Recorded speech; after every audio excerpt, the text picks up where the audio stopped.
భాషా గారు నమస్తే. నమస్తే రవి గారు, ఎలా ఉన్నారు? బాగున్నాను భాషా గారు. భాషా గారు మిస్ అయ్యారా? మిస్ అయ్యాను భాషా గారు. 2 వారాలు మిస్ అయ్యాను. 2 వారాలు ఎందుకంటే మనం రెగ్యులర్గా కలుసుకున్నాం కదా. ఓకే, సో మొత్తానికి అయితే బయటకు వచ్చేసారు. ఏంటి అసలు బిగ్ బాస్ మీద మీకున్నటువంటి అభిప్రాయం ఏంటి? నాకున్న అభిప్రాయం కాదు, ఫస్ట్ మీ అందరికీ ఉన్న అపోహ దూరం చేస్తాను. చేసేయండి. అసలు స్క్రిప్టెడే కాదు. అసలు అందరూ ఇదే అడుగుతారు, కానీ ఒక ఇల్లు, ఆ ఇంట్లో దాదాపు 200-300 కెమెరాలు ఉంటాయేమో. అక్కడ ఏ మూలైనా సరే లైట్ లేకుండా కెమెరా చూడని ప్లేస్ లేదు. ఒక బాత్రూమ్లు తప్ప మీరు ఎక్కడ దాక్కోలేం. ఏ మూలన్నా కూడా కనబడిపోతుంది. అండ్ మైక్ ఉంటుంది మనకి, ఏం మాట్లాడినా వినపడుతుంది. ఒకసారి ఎప్పుడైనా తీసి పక్కన పెట్టినా కూడా వెంటనే బిగ్ బాస్ వార్నింగ్ వస్తుంది, ఇమీడియట్గా మైక్ వేసుకోమని చెప్పి. ఒకవేళ మైక్ వేసుకోకున్నా కూడా చుట్టుపక్కల ఎక్కడో చోట చిన్న చిన్న మైక్రోఫోన్లు ఉంటాయి ప్రతి రూమ్లోనూ, వాటి నుంచి కూడా అది లాగేస్తుంది. So there is no place you can hide in Bigg Boss. And nothing is scripted, everything.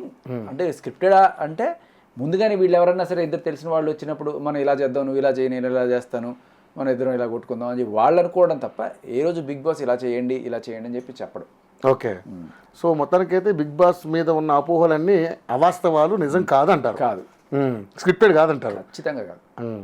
Okay, మంచిగానే. అంటే దానికి మరి చాలామంది బయట నుంచి ప్రజలు కానీ చాలామంది వ్యూవర్స్ కానీ బిగ్ బాస్ అంతా ఇదివరకు ఉన్నటువంటి ఇమేజ్ కానీ ఇదివరకు ఉన్నటువంటి వ్యూవర్షిప్ కానీ లేదు, బిగ్ బాస్ ఇప్పుడు అంతా జస్ట్ లైట్ తీసుకుంటున్నారు అంటున్నారు.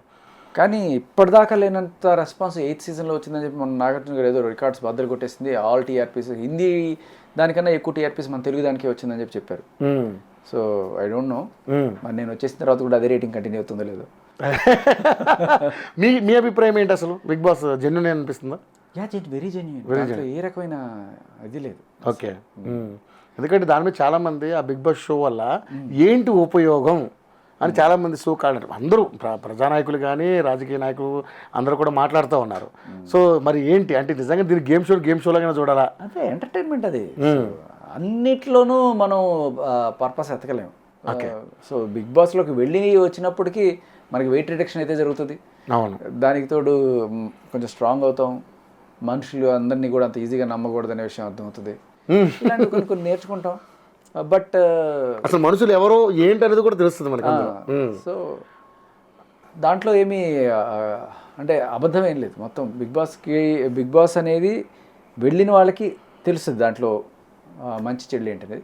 ఇకపోతే ఈ గేమ్లు, లెమన్ అండ్ స్పూన్లు, బాయిల్లో బకెట్ వేసారా, బకెట్లో బాల్ వేసారా, ఇలాంటి ఏదో చిన్న చిన్న గేమ్లు అక్కడ జనాలను ఎంగేజ్ చేయడానికి. బట్ అసలు సిసలైన థీమ్ ఏంటంటే ఒక రూఫ్ కింద రకరకాల సైకాలజీస్ ఉన్న మనుషులు ఒక్కొక్క సిచ్యువేషన్లో ఎలా పెర్ఫామ్ చేస్తారు, సో వాళ్ళ టఫ్నెస్ ఎంత ఉంటుంది, ఆ లెవెల్స్ ఎలా ఉంటాయి, ఈ సిచ్యువేషన్కి ఒక్కొక్కడు ఎలా రియాక్ట్ అవుతాడు అనేది మనకి ప్రపంచానికి చూపించడమే వాళ్ళ ఇదనమాట. ఓకే, అదొక మంచి సైకలాజికల్ ఆస్పెక్ట్లో ఒక థ్రిల్లర్ అనుకోవచ్చు.